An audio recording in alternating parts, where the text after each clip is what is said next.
Now is Republican Senator Tom Cotton of Arkansas. Senator Cotton, welcome back to Meet the Press. Thank you, Kristen, for having me on. Thank you so much for being here. Let's start with this devastating news, the discovery of 6 bodies, hostages, including Israeli-American Hersh Goldberg Poland.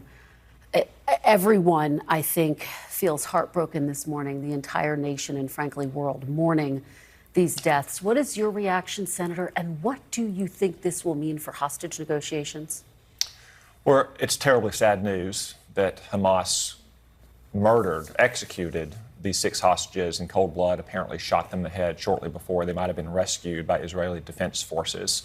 My heart goes out to all the families, especially Hersh Goldberg Poland's family, our fellow American. There are other fellow Americans still to be accounted for.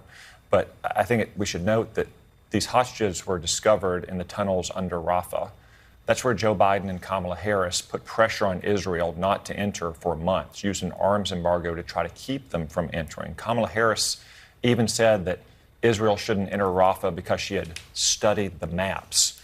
What the Biden-Harris administration should have done from the beginning is not pressure Israel to restrain its response, but let Israel win from the very outset. For 11 months, Joe Biden and Kamala Harris have put more pressure on Israel than they put on Hamas and Iran's other terror proxies. And, Senator, just to be clear, there, of course, is no arms embargo. It is true that the Biden administration did halt one shipment of arms out of concern over civilian casualties. No, Kristen, that's not correct. It is correct. There's no arms embargo. For weeks, the Biden-Harris administration put an embargo not just on large 2,000-pound bombs, which, of course, are needed to penetrate these deep and buried tunnels, but on things like tank rounds and artillery shells and mortar rounds. It was just one shipment of arms. It was the 2,000-pound No, Kristen, weapons it was a that you're large talking about category and of weapons. 500 pounds. But it was a large category of weapons. Okay, but they have now moved forward with that. It's not an arms embargo, though, just to be very clear. That's a very specific term, and it's not an arms embargo. It was in place for many weeks, specifically to try to prevent Israel from entering Rafah, where these hostages were discovered.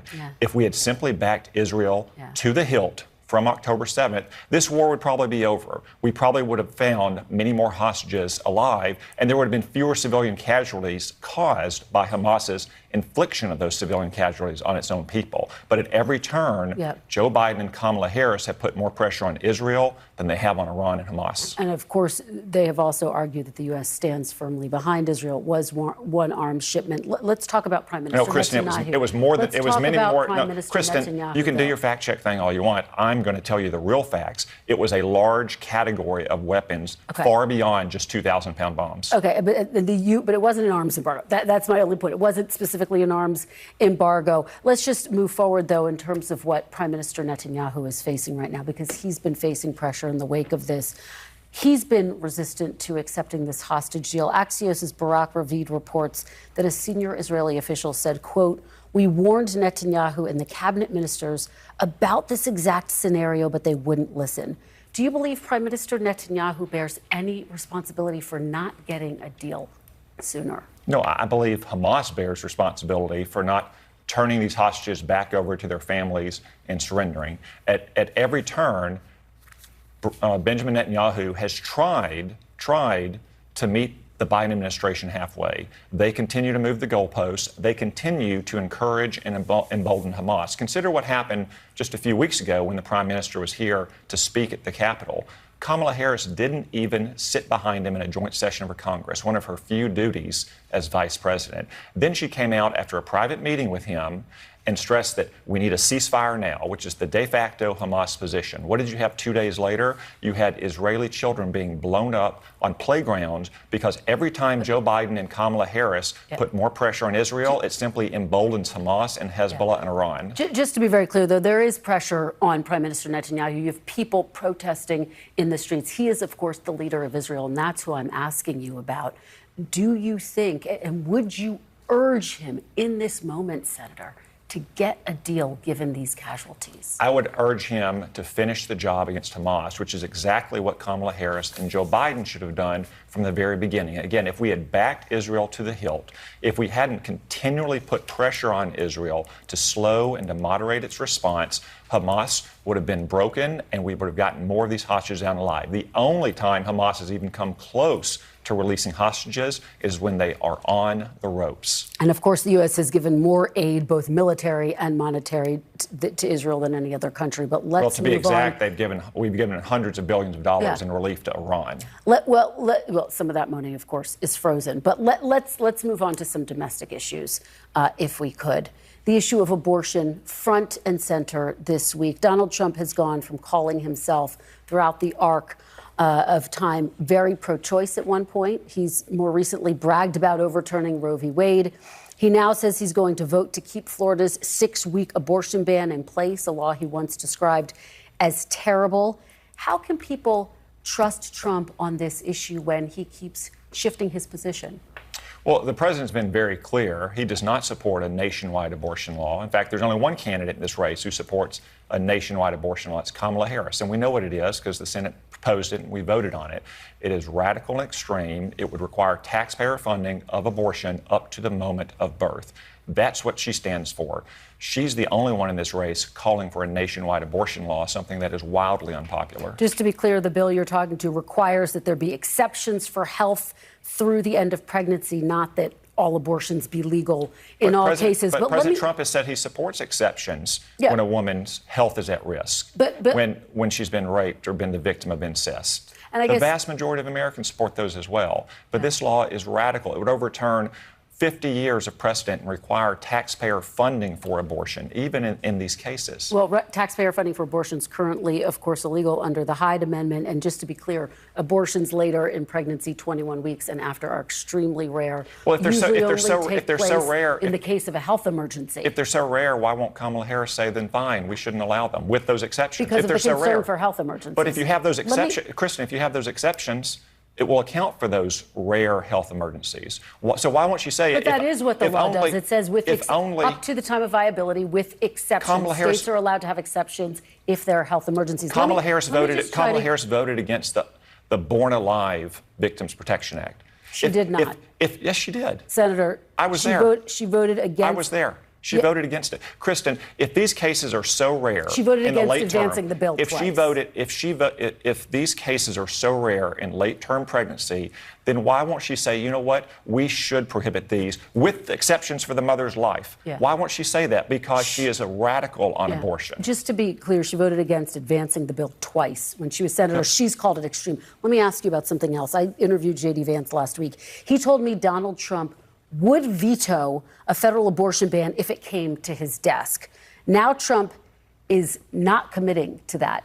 Do you think he would sign that veto if it came to his desk?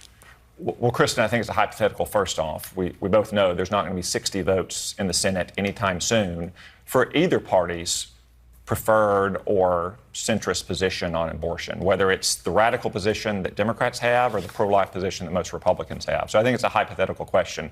But President Trump has been consistent, is that there's not going to be a nationwide abortion law while he's president.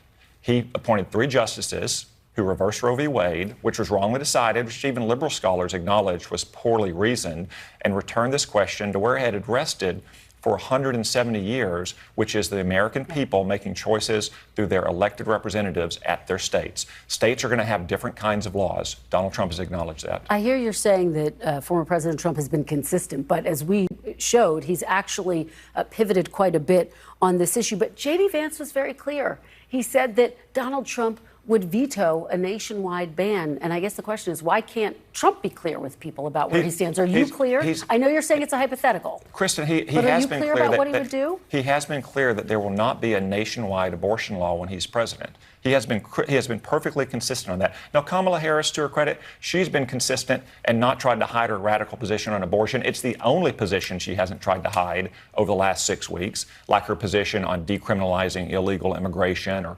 banning gas-powered cars or banning fracking. Abortion is the one issue on which she hasn't tried to hide her position from the American people in this election. I'm going to talk to Congressman Ro Khanna about all of that coming up. But let's stick with Donald Trump. His big announcement on IVF this week. He said Thursday he wants the government to pay for or force insurance companies to cover IVF. Is that something you would support, Senator? Well, all Republicans to my knowledge, support IVF in the Congress, and there's no state that prohibits or regulates IVF in a way that makes it inaccessible. It is expensive for many couples. I understand that.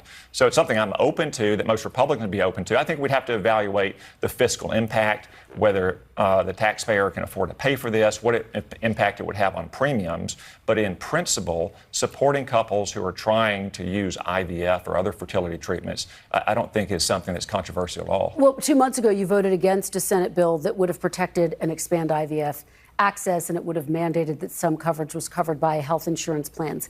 If that bill came back to the floor, would you now support it? Is that what you're saying? You mean Chuck Schumer's ridiculous messaging bill? So no. That requires fertility treatment for men who think they're women? That was slapped together in a summer in which he slapped together a bunch of other bills. It's a bill that also would have protected and expanded IVF access. Chuck Schumer has spent all summer. Chuck Schumer spent all summer long slapping together ridiculous bills that he thinks are going to help his liberal incumbent senators face off in their re-elections. Just very quickly, do you know where this money would come from to cover IVF? Because in 2022, some $8 billion were paid by. Well, no, again, that's why I say we'd have to evaluate any specific legislation. So you wouldn't support taxpayer dollars. I'd have to evaluate any specific legislation as I would on any legislation. So you're still undecided on where you stand on this government-funded IVF plan. Well, I certainly support couples having access to IVF, and it's not even a controversial issue in any of the 50 states. All right, let me ask you about another one of the big headlines this week, Donald Trump's visit to Arlington National Cemetery. You've been talking about this. He attended a wreath-laying ceremony, obviously, for the 13 service members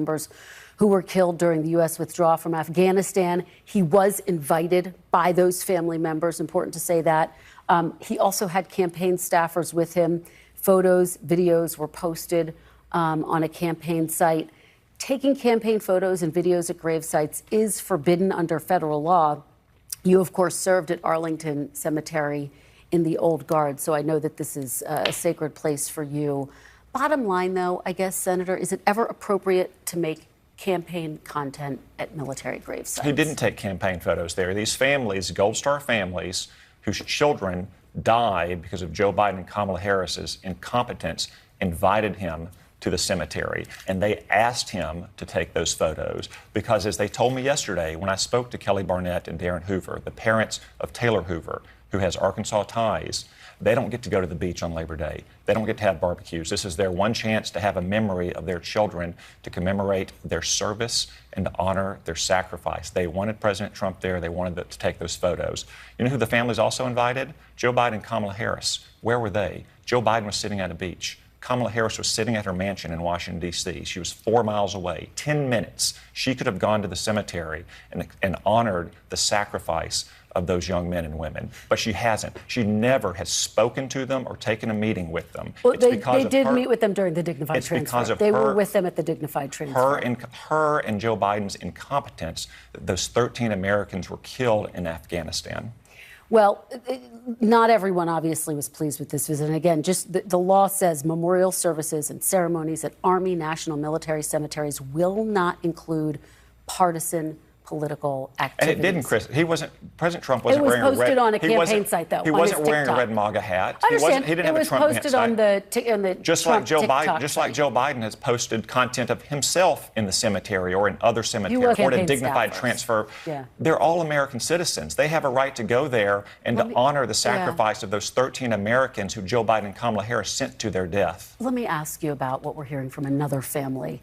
The family of Master Sergeant Andrew Marcassano. He was a Green Beret. His family was concerned that his grave was actually shown in a photo that was posted on social media. A statement from the Marcassanos' sister, Michelle, said, quote, "We hope that those visiting this sacred site understand that these were real people who sacrificed our freedom and that they are honored and respected accordingly." Did the Trump campaign fail to honor her wishes, their wishes? No, Kristen, they honored the wishes of the 13 families whose children died at Abbey Gate. Those families wanted the photos. They told me yesterday that they specifically asked President Trump for the photos. Obviously, headstones at Arlington are close to each other. And when you take a photo of your loved one, when you take a photo of your loved one, then other headstones are going to be present as well. Frankly, I think it's pretty disappointing that the New York Times went and found a family whose headstone was featured in that photograph of another Gold Star family, and then went to them to try to embarrass the Gold Star families who wanted President Trump. Very quickly, have you had any conversations with former President Trump about joining his administration should he win? All we're talking about is making sure that he does win and that we elect Republican majorities in the Congress so we can begin to reverse some of the damage that Joe Biden and Kamala Harris have caused. All right, Senator Tom Cotton, thank you so much for being here this morning on this Labor Day. Hope you get some time with family. Really appreciate it.